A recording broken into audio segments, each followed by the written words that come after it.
काय करतोय? साला विचार करतोय गावी सेटल व्हायचा. करणार काय सेटल होऊन?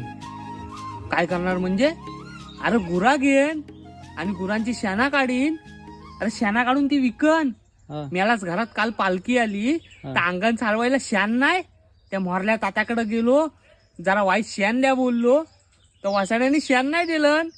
मला त्यांच्याकडे पण पालखी ना, त्यांच्याकडे पण होती एक नेमकी गाय. अरे त्यांना बोललो शेण द्या, तर शेण नाही. अरे लोकांकडे भिका मागायला लागतो शेणासाठी. आता अंगण चालवायला शेण नाही तर करायचा काय. म्हणून विचार करतो आता गुरा घेतो आणि चरवतो आणि शेण काढतो आणि पाव किलो शेण विकतो, अर्धा किलो शेण विकतो. काही दिवसांनी हीच परिस्थिती येणार आहे. आता तोच धंदा मी करतो. काय सांगू राणी मला गाव सुटना, कसं सांगू राणी मला गाव सुटना.